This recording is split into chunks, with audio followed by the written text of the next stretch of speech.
वसुदेवसुतं देवं कंसचाणूरमर्दनम् देवकी परमानन्दं कृष्णं वन्दे जगद्गुरुम्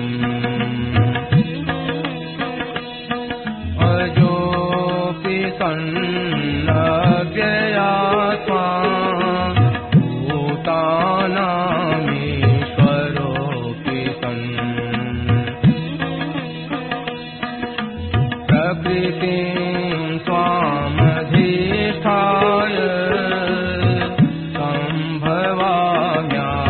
सम्भवाम्यात्ममायया यदा यदा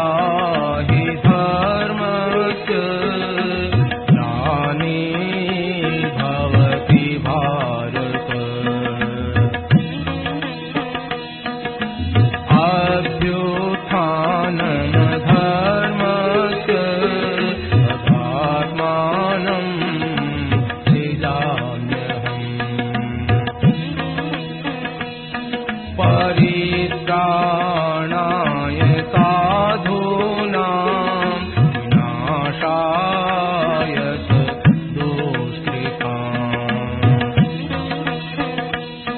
धर्म संस्थापनार्थाय सम्भवामि युगे युगे जन्म कर्म च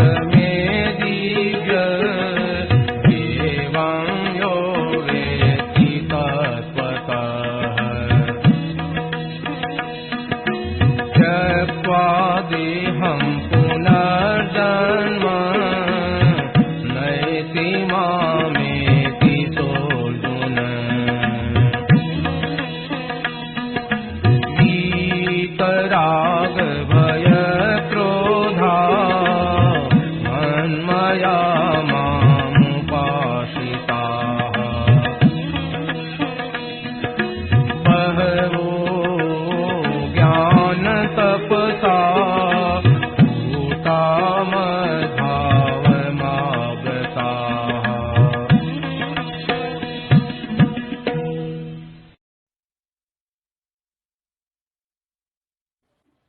Sriman Narayana Narayan Narayan Sriman Narayana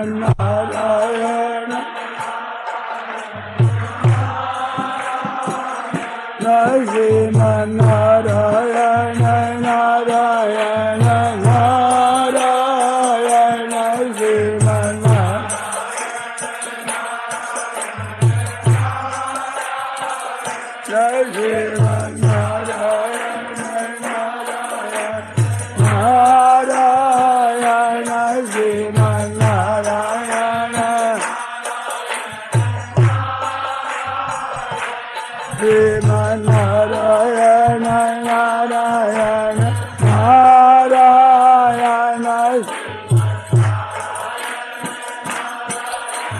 Narayan, Narayan, Narayan, Narayan,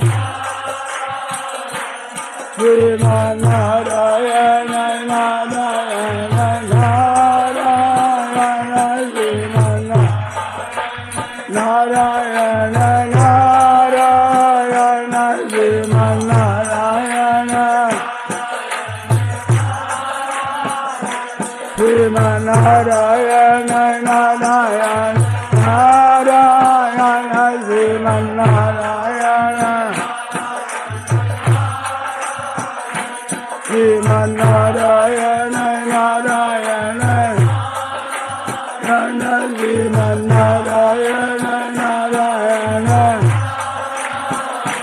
Shivan Narayan, Narayan, Narayan.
वंदे नंदात्मजं प्रपन्न पारिजाताय तोत्रवेत्रैकपाणये ज्ञानमुद्राय कृष्णाय गीतामृतदुहे नमः।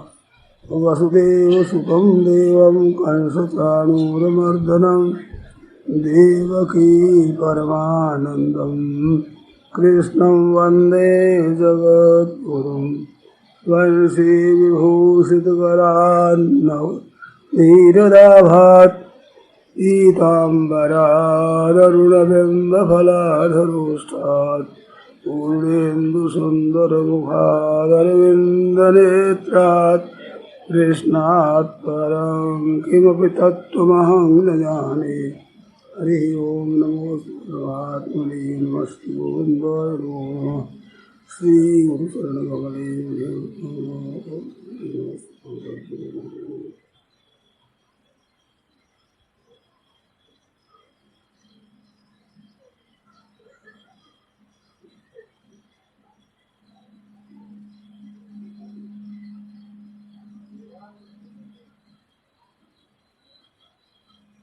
राम राम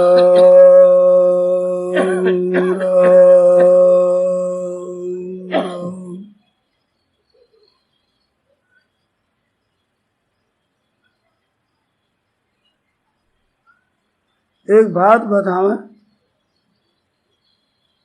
उस तरफ आप ध्यान दें, उस तरफ विशेषता से ख्याल करें, आप एक दृष्टिपात करें। जैसे खेत में जाने वाले के लिए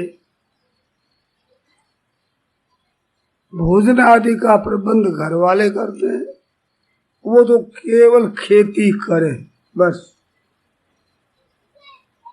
भोजन के वक्त वह भाता पहुंचाएगा, उसको भाता कहते हैं, सरकारी भत्ता कहते हैं,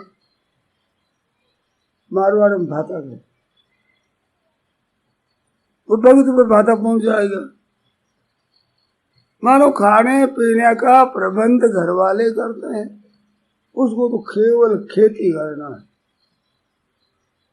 फिर कहता हूं आप ध्यान दें, आप यहाँ आए हैं केवल अपना उद्धार करने के लिए, तो भोजन है, वस्त्र है, जल है, मकान है आदि का प्रबंध भगवान की तरफ से है।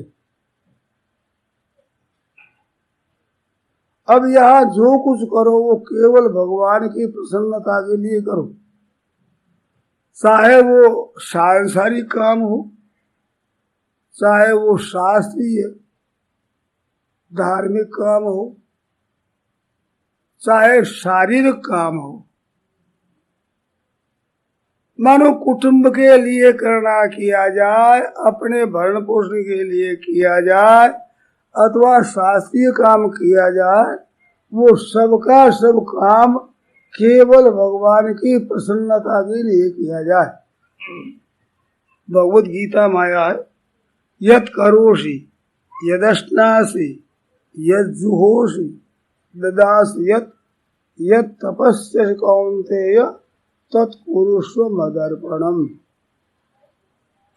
यत् करोषि ये बहुत व्यापक पद है। खाना पीना, सोना, जगना, बैठना, उठना, बातचीत करना, लेना देना, व्यवहार मात्र में जो कुछ तू करता है वो तू मेरे अर्पण कर दे। और यदि अश्नासी करके कहा, तू खाता पीता है, कपड़े पहनता है, जिन मकानों में रहता है, आराम से सोता है, जो शरीर के निर्वाह के लिए जितने काम करता है, वो सब भी मेरे अर्पण कर दे। यज्जुहोष ददासी यत् तपस्वी, ये तीन क्रियाएं, यज्ञ दान तप, ये तीन गीता में कहे हुए पारमार्थिक काम हैं। तो शास्त्रीय काम करो तो वो भी मेरे अर्पण कर दो। यज्ञ करो, दान करो, तप करो, तीर्थ करो, व्रत करो, उपवास करो, होम करो, जो कुछ करो वो भी मेरे अर्पण करो। सब कुछ मेरी प्रसन्नता के लिए करो। व्यापार करो तो मेरी प्रसन्नता के लिए, गाय रखो तो मेरी प्रसन्नता के लिए, खेती करो तो मेरी प्रसन्नता के लिए, नौकरी करो तो मेरी प्रसन्नता के लिए, दलाली करो तो मेरी प्रसन्नता के लिए। पर तुम जीविका के लिए जो कुछ काम करते हो वो सब भगवान की प्रसन्नता के लिए करते हो। जीविका स्वतः ही उसमें सिद्ध हो जाएगी। करो केवल भगवान की प्रसन्नता के लिए। कल मैंने ये बात कही थी कि भगवान के लिए करोगे तो काम स्वयं शुद्ध हो जाएगा, स्वाभाविक ही। उसमें मैंने एक बात कही थी कि माता श्री कौशल्या जी जब ठाकुर जी के भोग लगाने के लिए पकवान बनाती है तो पूजा हेतु कीन स्नान, ठाकुर जी की पूजा के लिए अब रसोई बनानी है तो माता जी ने पहले स्नान किया। ठाकुर जी की तरफ विचार होते ही पवित्रता आ ही जाती। वो जान करे तो पवित्रता आ जाए और अनजान पने करे तो पवित्रता आ जाए, उसमें शुद्धि स्वाभाविक आ जाती, क्योंकि ध्येय उसका शुद्ध है। पवित्राणाम पवित्रो यम मंगलानां च मंगलम, सब पवित्रों में पवित्र भगवान है, सब मंगलों में मंगल भगवान है। इसलिए मंगलाय तनु हरि, मंगल का स्थान है परमात्मा। उस तरह वृत्ति होते ही आप में शुद्धि, पवित्रता, निर्मलता, नैतिकता, धार्मिकता सब आ जाएगी, स्वाभाविक ही। क्योंकि धर्मस्य प्रभु अच्युतः, धर्म के प्रभु मालिक भगवान है, तो भगवान की तरफ वृत्ति करने से धर्म का, पवित्रता का अनुष्ठान करना नहीं पड़ेगा, स्वाभाविक आप में पवित्रता आ जाएगी, निर्मलता आ जाएगी। ये जो पाप होते हैं ये पैसे की तरफ दृष्टि होने से होते हैं, भोगों की तरफ दृष्टि होने से होते हैं। सुख भोग लें, पैसा संग्रह कर लें, ये दो बातें मुख्य रहती। ये मुख्य जहां रहती है वहां पापों से बच नहीं सकेगा, कितना ही सावधान रहे तो जब संग्रह की भोग की इच्छा मन में होगी तो उसके आचरण पवित्र नहीं होंगे, अपवित्रता आ जाएगी, क्योंकि मूल आपके अपवित्रता का ही उद्देश्य है। भोग भोगना है ये मनुष्य का काम नहीं है, ये हितानुकार फल है विषय अनुभव, ये भोग योनि है ही नहीं। सुख भोग योनि देवताओं की है, महान भयंकर दुख भोगने के लिए नरकों के जीव है, और साधारण दुख भोगने के लिए कीट पतंग सांप बिच्छू आदि ये योनियां है 84 लाख। मनुष्य शरीर कर्मों का फल भोग के लिए नहीं है। सज्जनों, शास्त्रों के देखने से, बहुत सी कथा सुनने से ऐसे मालूम होता है कि मनुष्य शरीर में नया काम परमात्मा की प्राप्ति के लिए करना है और पुराने कर्मों का फल है वो भोगने के लिए। ब्रह्मा जी ने कहा है तत्तेरुकंपा सुसवीक्षमाणो भुंजान एवात्मकृतम विपाकम, अपने किए हुए कर्मों का फल भोगता हुआ। परंतु संतों की दृष्टि और है, वे भोग योनि नहीं कहते इसमें जो सुख आता है, दुख आता है, अनुकूलता आती है, प्रतिकूलता आती है, सब भगवान का भजन है, सब केवल भगवान की सेवा है, भगवान की प्रसन्नता के लिए। सुख भोगे तो भगवान की प्रसन्नता के लिए, दुख भोगे तो भगवान की प्रसन्नता के लिए, अपने तो भगवान की सेवा करनी। अब भगवान जाई विद राखे राम ताई विद रही है कि सीताराम सीताराम सीताराम कही। जैसे ठाकुर जी रखें वैसे रहेंगे प्रसन्नता से, तो आपके सुख दुख भोगने के लिए ये भाता आ गया है, ये भगवान की तरफ से प्रबंध हो गया है। तो इसको कर्मों का काटना तो शुद्ध हो जाएगा।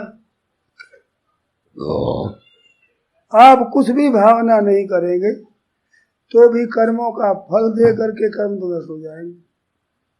पुण्य कर्म आपके अनुकूल पदार्थ दे करके नष्ट हो जाएंगे, पाप कर्म आपके प्रतिकूल परिस्थिति दे करके नष्ट हो जाएंगे। ये रहने वाला नहीं है, क्योंकि पाप और पुण्य आरंभ किए जाते हैं और समाप्त होते हैं, तो उनका फल भी आएगा और नष्ट हो जाएगा। फल नित्य कैसे हो? जब क्रिया मात्र ही अनित्य है तो उसका फल नित्य कैसे रहेगा? ना सदा किसी के सुख रहता, ना सदा किसी के दुख रहता। सुख और दुख दोनों आते हैं, किसी में सुख विशेष, किसी में दुख विशेष। ऐसा आता रहता। अनिष्टम इष्टम मिष्टम से त्रिविधम कर्मणा फलम। अनिष्ट फल आता है, इष्ट फल आता है, मिश्रित फल, कुछ अंश सुख का कुछ अंश दुख का, ऐसे फल आता है। तो वो फल भोग है। आप कुछ भी नहीं करोगे तो फल भोग दे करके वे कर्म तो नष्ट हो जाएंगे। पर तो क्या ही बढ़िया चीज हो, ये सब भगवान के अर्पण कर दो। सुख आवे तो ही भगवान की प्रसन्नता के लिए, दुख आवे तो भी भगवान की प्रसन्नता के लिए, सुख दुख मिला हुआ आवे तो ही भगवान की प्रसन्नता के लिए, केवल भगवान के लिए। सज्जनों, मैंने बहुत सी पुस्तकें देखी, धार्मिक पारमार्थिक पुस्तकें देखी। उन पुस्तकों में आता है कि भाई अपने किए हुए कर्मों का फल भोगना है। ये बात बहुत जगह आती है, परंतु मैंने संतों की बातें विलक्षण सुनी और मैंने संतों की वाणी में पढ़ा है। यहाँ जो कुछ है वो सब कुछ ही साधन सामग्री है। सुख आवे वो भी साधन सामग्री है, दुख आता है वो भी साधन सामग्री है, परमात्मा की प्राप्ति की साधन सामग्री। तो भगवान के लिए करते हैं हम। तो काम करें, वे कर्म होते हैं, कर्मों का फल अगाड़ी होता है। वो अच्छे काम करें और फल की इच्छा का त्याग कर दें तो निष्काम भाव से करने से अंतःकरण की शुद्धि होती है। परंतु पुराने कर्मों का जो फल आकर के प्राप्त होता है, वो फल भी भगवान के अर्पण किया जाए तो उसका फल भी परमात्मा की प्राप्ति। थोड़ा आप ख्याल करें। कर्म करना वो भगवान के लिए करें, नहीं फल भोग भी भगवान की प्राप्ति के लिए करें।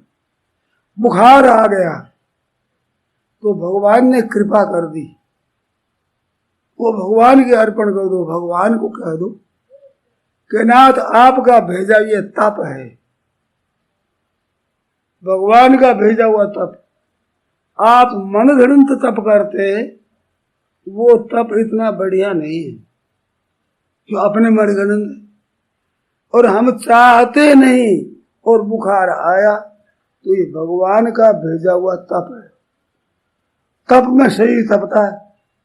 बैसाख के महीने ऊपर घाम तप रहा है, चारों तरफ अग्नि सुलगा कर बीच में बैठ जाए तो शरीर तो तपेगा, परंतु उसको तप मानते, तपस्या करते हैं, परंतु करते हैं अपने मन घड़ंत। तो बुखार आवे तो जलन होती है, ये भगवान का भेजा हुआ तप है। भगवान की प्रसन्नता के लिए हम कर रहे हैं, तो पापों का फल तो मार्ग में ही नष्ट हो जाएगा और तपस्या का फल होगा।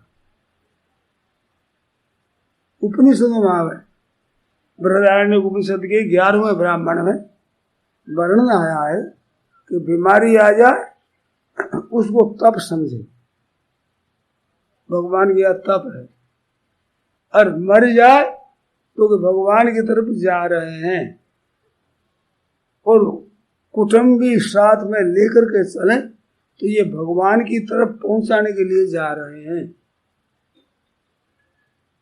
और दाह क्रिया हो जाए तो हम भगवान में लीन हो रहे हैं। ये कर्मों का फल नहीं,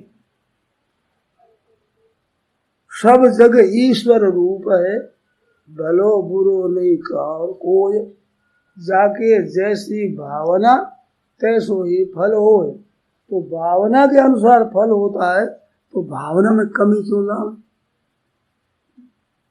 अरे मन के लड्डू बनावे, उनमें खांड क्यों कम क्यों डाले?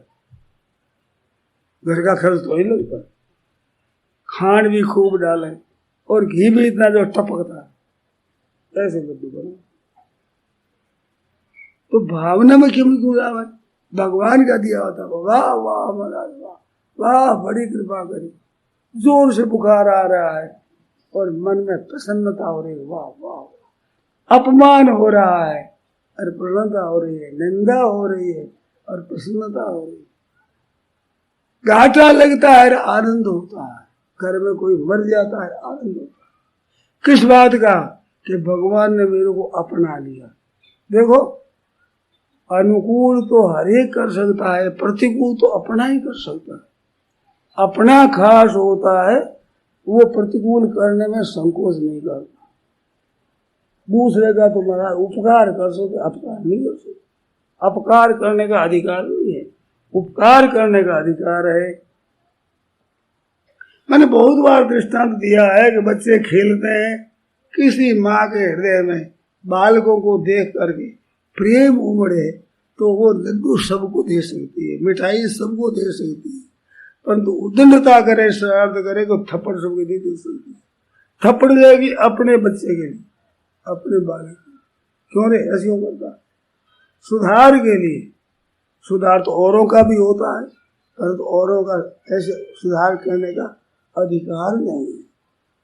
तो ठाकुर जी हमारे भेज रहे, हमारे ठाकुर जी को अधिकार है पूरा कि हमारे बालक भगवान के हैं, तो हमारे मन के प्रतिकूल ठाकुर जी भेजते हैं वो शुद्ध करने के लिए, निर्मल बनाने के लिए, हमारी उद्दंडता छुड़ाकर और निर्मल बनाने के लिए भेजते हैं। उसमें हो जाए वाह वाह वाह। अरे भाई, प्रतिकूलता में इतना दुख नहीं है जितना भगवान ने हमारे को अपना समझ लिया, उसमें कितना सुख है। हमारे बिना पूछे, बिना सम्मति लिए प्रतिकूल परिस्थिति भेज दी, तो भगवान ने अपना लिया ना मेरे को। अब भगवान ने अपना लिया, इसमें जो सुख है उसके सामने दुख बितना कितना है। इतनी बड़ी बात हुई, भगवान ने अपना बना लिया। वो अपना बना लिया, इस तरफ दृष्टि होनी चाहिए। उस भगवान का अर्पण हो गया, फिर वो भगवान का अर्पण हो गया, भगवान ने कृपा की, तो भगवान ने तप भेजा है। इससे भी एक ऊंची बात है और बढ़िया,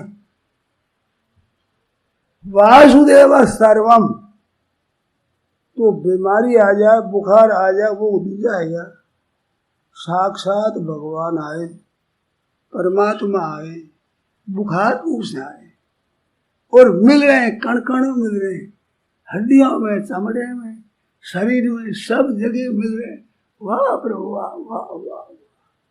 अनेक रूप आए, भगवान के रूप अनेक होते हैं, ये भगवान का रूप है। भगवान मिल रहे हैं, आनंद हो रहा है, आनंद हो रहा है। कितना सुख है, भगवान मिल रहे हैं, साक्षात भगवान का स्वरूप है। घाटा आवे तो, किसी की मृत्यु हो जाए तो, बीमारी आवे तो, अपमान हो तो, निंदा हो तो, जो प्रतिकूल से प्रतिकूल परिस्थिति आती है, भगवान आए, इस रूप से भगवान आए। बहुत की बात है।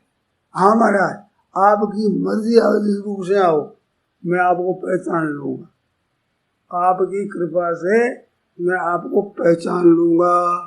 ये ठाकुर जी आए इस रूप से, ऐसे ठाकुर जी पे छिप नहीं सकते। ऐसे ठाकुर जी को पहचानने वाला है, उसके सामने ठाकुर जी छिप नहीं सकते। हम अनुकूलता चाहते हैं तो अनुकूल सामग्री में छिप जाएंगे और प्रतिकूल परिस्थिति में भी भगवान छिप जाएंगे, भगवान नहीं दिखेंगे। और अनुकूल प्रतिकूल दोनों में भगवत बुद्धि होगी तो छिपेंगे किसके पीछे? किसके पीछे छिपेंगे बताओ? उनको छिपने के लिए जगह नहीं मिलेगी। मैंने पहचान लिया, मैं इस रूप से आप पधारे, वाह वाह वाह वाह वाह, बड़े आनंद की बात है, बड़ी प्रसन्नता की बात है। आप तो घाटे के रूप पधारे हो, आप तो मृत्यु रूप से पधारे हो, आप तो बुखार रूप से पधारे हो। वाह वाह, बड़ी कृपा हो गई, बड़ी कृपा हो गई। साक्षात भगवान आए हैं इस रूप में। बोलो, ये दुख होता है, उसमें कारण यह है कि हम बीमारी आदि को दुख मानते हैं, इसमें दुख रूप होता है। आनंद माने तो आनंद होगा, कहते दुख आनंद कैसे होगा? बहुत बार मैंने बात कही है, जैसे कोई कांटा गड़ गया और कोई कांटा निकाले तो गहरा गड़ा हुआ कांटा है, उसको लोग एक कांटे से निकालते हैं तो खून आने लग जाता है और सिसकार और है तो बहुत पीड़ा हो रही है, छोड़ दे ना, छोड़ दे, निकाल।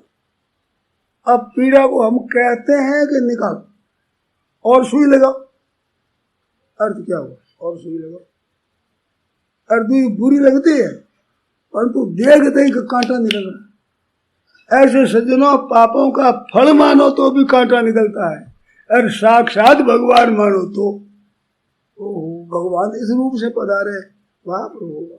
ऐसे मानो नहीं, बोलो इसमें क्या हानि है? केवल भाव बदल दो कि भगवान इस रूप से पधारते, ऐसे और खुश हो जाए, प्रसन्न हो जाए, आनंद हो जाए, वाह वाह वाह, बड़ा शुक्र भगवान पधारे हैं, अनेक रूपों से भगवान आए। तो फिर एक प्रश्न होता है कि रोग आ जाए तो फिर दवाई नहीं लेनी चाहिए?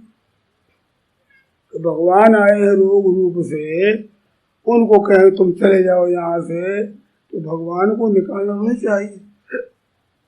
बराबर ठीक है, भगवान को निकालना तो चाहिए, तो फिर दवाई नहीं लेनी चाहिए, कोई हर्ज नहीं, मत लो। हम दवाई ले तो कैसा लें कि भोग लगावे ठाकुर जी की, बुखार रूपी ठाकुर जी के इस भोजन का भोग लगता है। उसकी जो दवाई है शुद्ध आयुर्वेद, वो दो आप लो, ऐसे भगवान को अर्पण करो और भोजन कराओ। आप विराजमान होकर के भोजन करें तो अच्छी बात, और आप भोजन करके चले जाएं तो आपकी मर्जी में रहे, हम तो आपको भोजन कराएंगे शास्त्र की आज्ञा के अनुसार। ये बात हो जाए कि पित्तज है, कफज है, द्वंद्वज है, सुन्नपात है, क्या है, जैसा कहते हैं उनमें क्या देना चाहिए, ये देना चाहिए सर, वही अपने दें, वही ठाकुर जी को भोग लगाएंगे। और वो बुखार नहीं उतरे तो भोग लगाएंगे हम तो, और उतर जाए तो लगाएंगे। एक जगह की बात है कि ठाकुर जी के ऐसे भोग लगाएंगे तो फिर तो बुखार चला जाएगा। तो मैंने कहा भैया देखो, हम तुम्हारे घर पर आए हैं भिक्षा के लिए, और आपके मन में हो कि भिक्षा देंगे तो ये चले जाएंगे, तो भिक्षा नहीं दोगे, भिक्षा देने पर चले जाएंगे तो भिक्षा मत दो। ये होता है कि भिक्षा देंगे तो ले जाओ, चाहे यहाँ बैठ कर पा। तो ठाकुर जी बुखार रूप से आए तो महाराज यहाँ विराज कर पाओ, आपकी अर्पण और चले जाए तो भिक्षा दे दी, भोग लगा दिए, अब घर जाते हैं, अच्छी बात, बहुत अच्छी बात है, हम तो ठाकुर जी भोग लगा रहे हैं। हम भावना रखें कि ये दूर हो जाए, ये सकाम भाव, निष्काम भाव से करो। तो निष्काम भाव क्या कि रोग आवे, सिद्धि सिद्धियों समभूत समत्वम योग उच्यते, सिद्धि असिद्धि में सम रहे, बुखार चला जाए तो आनंद, न जाए तो आनंद। अपना तो काम कर्म नियमाधिकार से माँ फलेषु कदाचन, कर्तव्य कर्म में अधिकार है, फलों में कभी नहीं। तो भगवान के भोग लगाओ और प्रसन्न हो जाओ। दूसरा वैद्य कहता है देखो ये दवाई अच्छी, अच्छा महाराज अब ये लगाएंगे, ये कड़वी है दवाई, अब कड़वी हो कैसी सो भोग लगाएंगे ठाकुर जी के।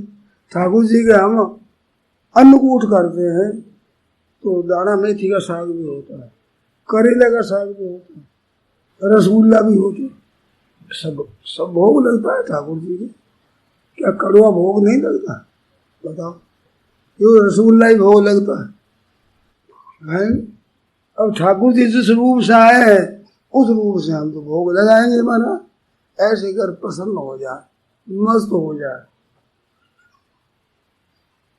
देखो ये भावना है हो, ये तमाशा नहीं है और असंभव नहीं है। एक हमने बात सुनी बिजनौर में, एक कन्हैया भक्त रहते थे, कन्हैया नाम था, बड़े धनी आदमी थे, धनी आदमी थे। तो वहां रात में डाकू आए लूटने के, बंदूक लिए, गोली मार। तो उनको पूछा कि महाराज आप क्या लोगे? मन में भाव ठाकुर जी आए, आप इज्जत लोगे कि प्राण लोगे कि धन लोगे? 3 बात पूछी। क्या लेना चाहते? कहते धन, ये चाबी है, इसमें इतना इतना धन है, ये तो आपका ही तो है, हम तो रखवाली करते हैं, हम ले जाओ। तो ठाकुर जी का है, लेने वास्ते आए, नहीं तो रात में क्यों आते? रात में आए हैं तो अपनी चीज लेने के लिए आए। खूब खुला दे दिया, ले आओ मेरा, ले गए।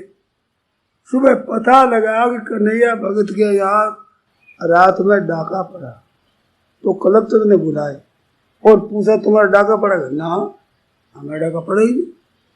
कि रात्रि में आए ले गए, ठाकुर जी आए थे और ठाकुर जी की वस्तु थी और हमने कह दिया और ले गए। डाका भाई नहीं, उनकी वस्तु यहाँ रखी रहती, चाहे वो ले जावे कहीं पर, तुम्हारी मर्जी। प्रसन्नता से देखी, कितनी मौज की बात बताओ। रो कर दो तो ये बात, हंस कर दो तो ये बात।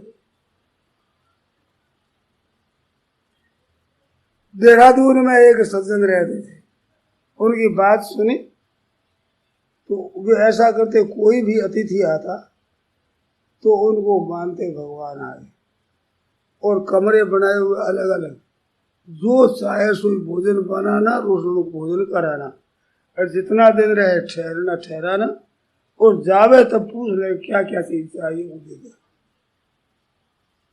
उनके यहाँ के एक आदमी आया तो वो गाली देता तुझे आया, तो उसको भी ठहरा लिया, और जब मौका पड़े गाली दे, और गया कि उस दिन फिर गया तो गाली देते थे, चला गया। उन्होंने अपनी सेवा की, ठाकुर जी आए, अब मर्जी ऐसा भाई मर्जी ऐसे करे, ठाकुर जी आए ऐसा सेवा की, तो वो भी ऐसे सेवा करते थे। ठाकुर जी आए जरूर से, इतनी करड़ी आपसे बात नहीं करते, आप इतनी कहते हैं कि जो मौके पर आ जाए सुख दुख, वो भगवान आए हैं, इस रूप से आए हैं भगवान, प्रसन्न हो जाओ। कैसी मौज की बात है। उसके को घाटा नहीं पड़ा, उनके घाटा नहीं पड़ा। ये 2 बलदेव दास, एक इसका नाम दूसरा था, 25 गांव थे उनके, अग्रवाल सज्जन थे, 25 गांव थे। 25 गांव थे, तो जब अलग अलग होने लगे तो एक भाई ने कहा भाई 13 गांव तुम ले लो, 12 गांव हमारे को दे।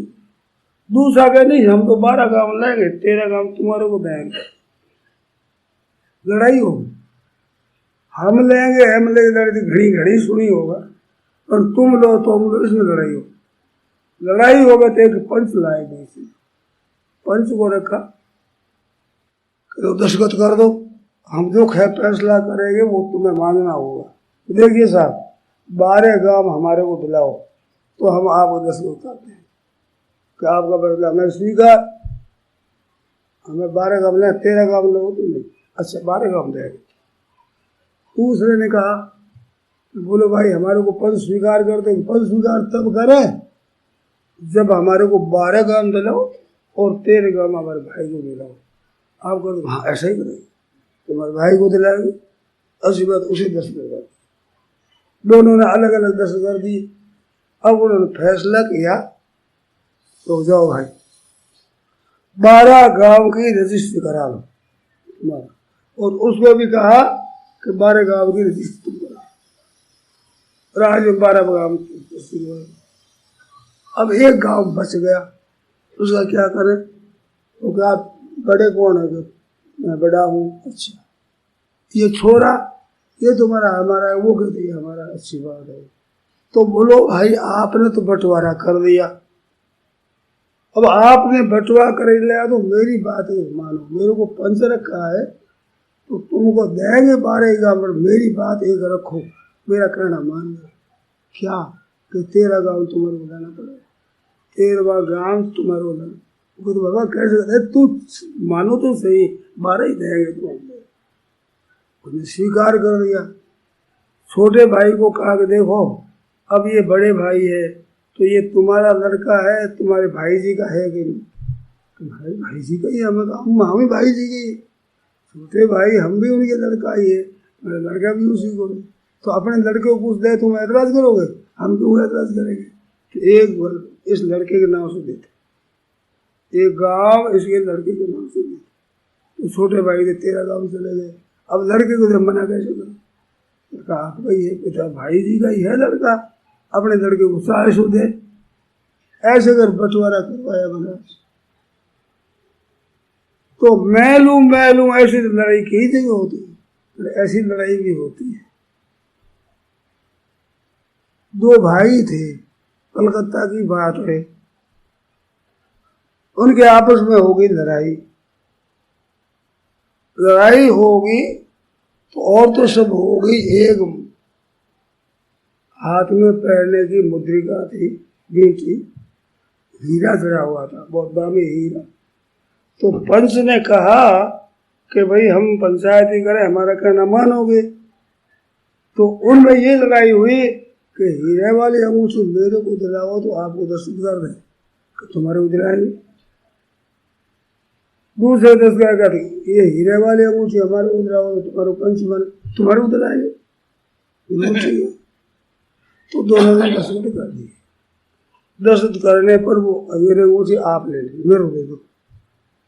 ये लच्छी रामी मुरोदिया की बात सुनी। शेठ जी के सत्संग में लच्छी राम जी मुरोदिया थे, उन्होंने ये फैसला किया कि वो हीरे की मुंदरी अपने से ले ली और उनको दूसरा बंटवारा सब कर दिया और कहा कि देखो मुंदरी तुम्हारे को देंगे, पर तुम ऐसी शेख ही मत बगाड़ना कि देखो मुंदरी हमने ले ही ली। तो मुंदरी से मतलब है, वैसे क्यों? अच्छी बात। उसको कहते थे ऐसा मत कहना कि मुंदरी हमने ले लिया। सुनार के जाकर उनके समान के समान बढ़िया बढ़िया हीरा लेकर वैसी मुंदरी बना करके एक दे दो, तुम्हारे देते देखो, कभी बताना मत, कहना मत देखो भाई जी मुंदरी तो मैंने ले ही ली। और बड़े भाई को कहना ऐसा मत कहना कि देखो मुंदरी तो हमने ले ही ली। कहना इतना काम तुम्हारा करोगे? हाँ करेंगे। दोनों को और चुपचाप रहना। राजी हो गए, ठीक है भाई। वो कहते मुंदरी हमारे को दे दी, वो कहते हमारे को दे दी। कई वर्षों के बाद कहीं विवाह हुआ तो मुंदरी पैर कर निकले के दोनों का तो मुंदरी कि भाई जी ये कहाँ से लाए? पंचायत में मिली। और तू कहाँ से लाए? पंचायत में मिली। आज से ये कैसे हुई? मुरोदिया ने खुद अपनी तरफ से बनाकर वैसी मुंदरी, समझे? ये पंचायत ऐसी पंचायत हमने देखी है। श्री गोविंदका जी के सामने 2 आदमियों के आपस में खटपट होगी व्यापार को लेकर के। तो एक सिबुकसराय जी थे, नारमल जी के बेटा। नारमल जी होते हैं गोविंदका जी के मामा। उनका लड़का था सिबुकसराय जी, मेरे देखे हुए है। वो पंचायत ही उस समय मैं नहीं था वहाँ, पर मैं पहचानता। एक दूसरे भाई के ऋण की होगी पंचायत ही। वो कहता हमारा इतना धन आता, वो कहता हमारा इतना होता, अधिक से अधिक। वो कहता मेरा है, वो कहता मेरा है। तो शेर जी को रखा पंच, गोविंदका जी को कर दिया तुम पंचायती को 10 करोड़ दे दी। अब जैसे पंच हुए मोकरू हो गए तो सिबुकसराय जी ने जाकर कहा भाई जी ये बुआ के बेटे भाई होते हैं शेर जी, वो मामा का बेटा होता है। आकर कहा देखो भाई जी मेरी प्रार्थना है, आप अधिक उनको देना, मेरे को मत देना। आपके पास पंचायत ही आ गई और फिर आधा आधा करो, ऐसा नहीं, उनको देना जो को देना, हमारे को नहीं। आग्रह किया, पहले एकांत में जाकर कह दिया। कहते ठीक। पंचायती करने को बैठे हैं तो वो विपक्षी था, उसको पूछा आप कितना धन आता है? लिखा दिया अमोले इतना है, अमोले इतना है, इतना है, इतना है, हमारे इतना धन आता है। कहा सिबुकसा इतने रुपये ला कर दे दे। देखो इतना धनी ने हिसाब दिया है, इतना पैसा दे दे। सट उठे लाग रहे सब कर दे दिया। वो कहता से इतना हमारा तो नहीं होता, साहब ने लिखाया है कि नहीं, लिखाया है तो इतना तो आपको देना पड़ेगा, आपका है ये। वो कहते सर इतना हक लगता ही नहीं हमारा, हमने समझा के इतना लिखाते तो कुछ कम करेंगे तो हमारा तो आ जाएगा, उस बात अधिक लिखा दिया। तो शिवक साहब क्या करें कि महाराज भाई जी आपने जबान से कह दिया मैं तो लूंगा नहीं, हमने तो दे दिया। वो कहते हम लेंगे नहीं। अब लड़ाई हुई, अब क्या करें इसका, वो स्वीकार करे नहीं, वो स्वीकार करे नहीं। अंत में ये बात हुई कि आप ऋषिकेश जाते हो, ये दान पुण्य में आप लगा देना, हम तो दोनों लेंगे नहीं। तीन पंचायत में स्वीकार नहीं करेंगे, हम अपना हक लेंगे, अधिक लेंगे नहीं। वो कहते भाई जी ने कह दिया हम तो बात देंगे ही, पूरा कम करेंगे ही नहीं। कलकत्ते से मेरे को बुलाया था बांकुड़ा, शेर जी बांकुड़ा रहते थे। तो ये जो तत्ववेद में टीका लिखी गई है, ये पहले तत्वांक निकला था कल्याण में विशेषांक रूप से, तो उसको पुस्तकाकार करना है। तो मैं था, हरिकृष्ण जी थे और शेर जी, तीन आदमी सुबह जल्दी बैठते थे, संध्या और भोजन के लिए उठते और दिन भर शाम तक संशोधन करते। फिर वो पुस्तकाकार से निकला। तो मैं कलकत्ता रहता था सत्संग के लिए, तो बुला लिया था कि तत्ववेद में लिखना है। उन दिनों की बात मेरे सामने बात हुई, तो पंचायती वाले आ गए, तो हमारी पंचायती का ठीक है, मेरे को कहा स्वामी जी आप जाओ कलकत्ते सत्संग कराओ, अब हमारे काम स्थगित रहेगा, फिर आपको बुला लेंगे, फिर अपन संशोधन करेंगे। मेरे को भेज दिया पंचायती में। तो मैं उन दिनों वहाँ था, वहाँ की बात थी। तो कहा भाई दूध, तो दूध शाम के वक्त में थोड़ा आया था, वो सामने दुआ एक गाय का दूध ही शेर जी पीते थे, उनकी ग्रहणी हो गई थी, संग्रहणी में दूध का कल्प किया, अगर दूध का न ले तो उनकी बीमारी चेत हो जाए। तो शाम को दूध था कम, अब हम दूध तो वो पिया, इनको बाजार का लाकर पिला दे, ठीक नहीं। तो शेर जी ने दूध पिया नहीं, मैं वही था, पिया नहीं, उनको पानी उनको पिला। फिर वहां चला गया, फिर हुई पंचायती। पंचायती हुई, उसमें कहा देखो साहब हम तो इतना रुपया लेंगे, हम तो कम लेंगे ही नहीं, अच्छा तुम्हारे को देंगे। उन्होंने कहा साहब हम तो इतना ही देंगे, ज्यादा देंगे ही नहीं, इनका हक नहीं होता है, हम ज्यादा कैसे देंगे। अच्छी बात है, दे दो।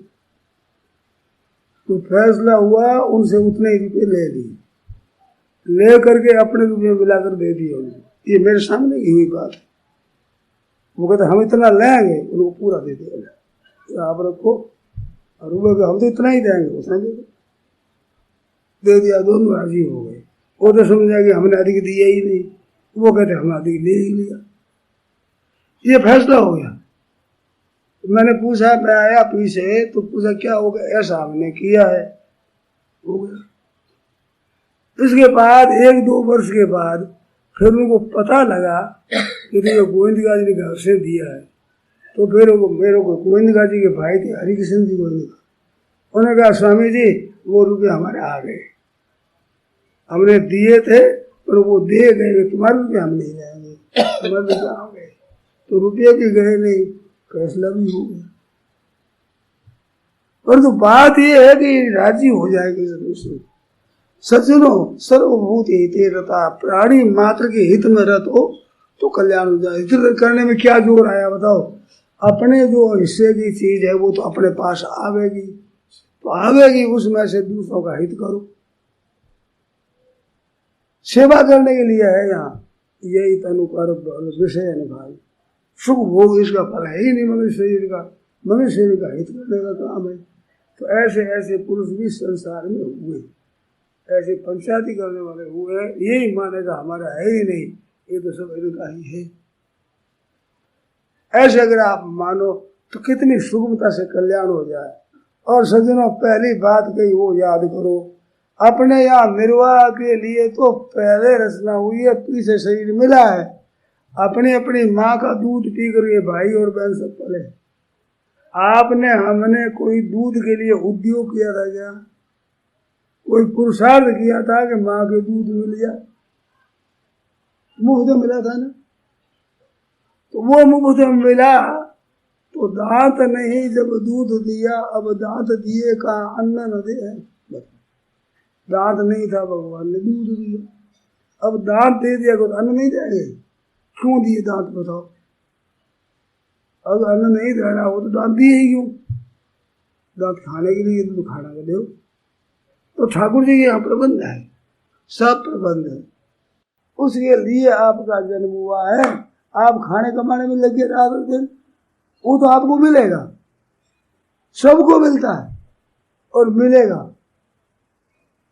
इसका अर्थ नहीं आप निठल्ले होकर आलसी होकर बैठ जाए। आलसी होना मनुष्य का अपराध है, कभी आलसी नहीं होता, काम करना है। तस्मात् असक्ता सततं कार्यं कर, आसक्ति रहित होकर काम करो, मशीन की तरह करो, तत्परता से करो। निर्वाह के लिए नहीं, संग्रह के लिए नहीं, भोग भोगने के लिए, भोग भोगना संग्रह करना नहीं, निर्वाह के लिए भी नहीं करना। निर्वाह तो पहले प्रबंध है, प्राण पहले रचा पीछे रचा शरीर, तुलसी चिंता क्यों करे भजले सिर गुरु। तो निर्वाह की चीज वो है, काम धंधा करो बड़े उत्साह से। किस वास्ते करे? कि भगवान की प्रसन्नता के लिए। तो यद करो सी यदस्नासी, यद जो करते हैं तत्पुरुष मदर्पणम, भगवान के अर्पण करो, भगवान के लिए करो और मस्त रहो हरदम। तो कुछ करना नहीं पड़ेगा, मुक्ति हो जाएगी। मुफ्त जो काम करने वही करो। स्वार्थ बुद्धि का त्याग करके लोक हित के लिए कर्तव्य मात्र का आचरण करो, कल्याण हो जाएगा। इसमें संदेह। अब इसमें शंका हो तो पूछो।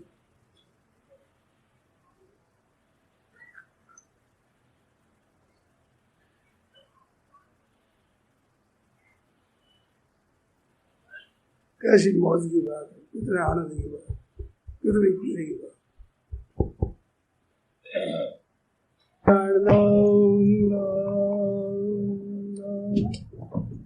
प्रभु सत्य चेतन आत्मायानंद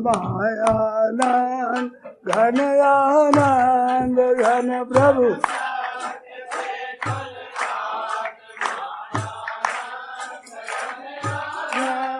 घन प्रभु सत्य चेतन आत्मा आनंद घन आनंद घन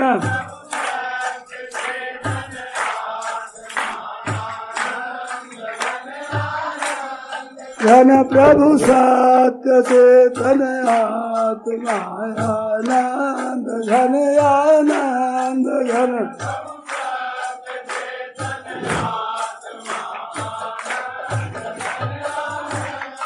घन प्रभु सत्य चेतन आत्मा आनंद घन आनंद घन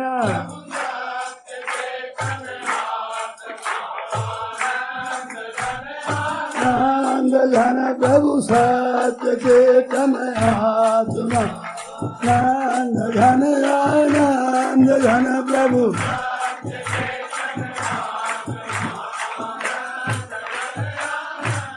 घन प्रभु सत्य चेतन आत्मा आनंद घन आनंद घन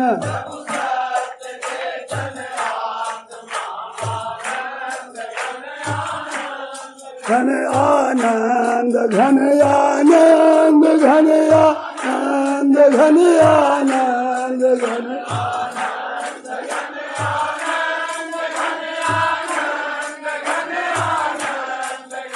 आनंद घन आनंद घन घन आनंद घन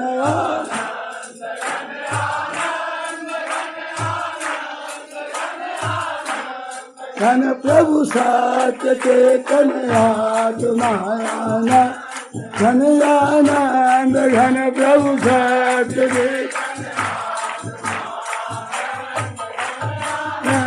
घन प्रभु सात के आनंद घन आनंद घन प्रभु सात आनंद घन आनंद घन प्रभु सात आनंद घन प्रभु सात चेतन आत्मा घन प्रभु सात चेतन आत्मा घन प्रभु सात चेतन आत्मा आनंद घन आनंद घन आनंद घन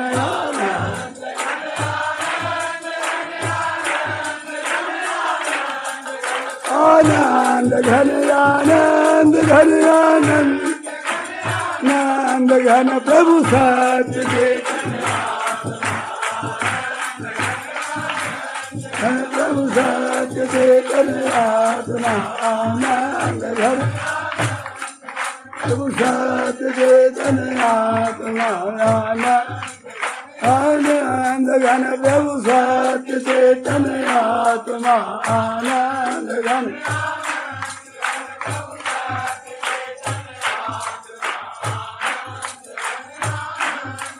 प्रभु सात चेतन आत्मा आनंद घन प्रभु सात चेतन आत्मा आनंद घन